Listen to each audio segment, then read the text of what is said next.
Монгол газрын тос боловсруулах үйлдвэр төрийн өмчөд хязгаарлагдмал хариуцлагатай компани. Эх орондоо анх удаа орчин үеийн өндөр технологийн газрын тос боловсруулах үйлдвэр байгуулах төслийг хэрэгжүүлж байна. Америк, Итали, Франц, Нидерландын томоохон компаниудын лицензтэй технологиор барьж буй газрын тос боловсруулах үйлдвэрийн бүтээн байгуулалтын ажил 2021 оны 1-р сараас эхэлсэн. Өнгөрсөн хугацаанд үйлдвэрийн байгууламж бүрийн ерөнхий зураг төслийг боловсруулах, лиценз эзэмшигчид болон ажлын зураг, бүтээн байгуулалтын компаниудыг сонгон шалгаруулах олон улсын тендерүүдийг зарлаж гэрээ байгууллаа.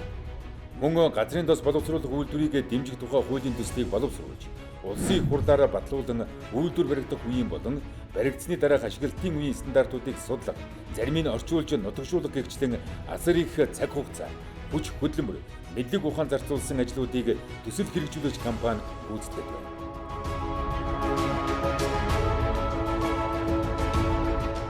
Түл шатхан худалдаж авахд жил бүр зарцуулж буй 1.4 тэрбум долларыг одоодоо шингэн авч үлдэх. Түл шатхууны үнийг засгийн газар бие даан зохицуулах боломж улам бүр ойрцоор байна. Эдийн засгийн бие даасан тусгаар байдлын баталгаа газрын тос боловсруулах үйлдвэрийн бүтээн байгуулалт эрчимтэй өргөж, эхний байгууламжуудыг барьж дуусгаад байна.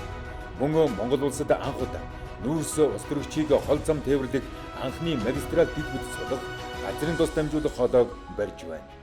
Газрын тос боловсруулах үйлдвэр байгуулах төсөлд Энэтхэг, Итали, Франц, Нидерланд, Герман, Их Британи, Америк, Канада, Испани, Хятад зэрэг улс орнуудын мянгаар тоологдох инженер мэргэжилтнүүд оролцсон ажиллаж байна.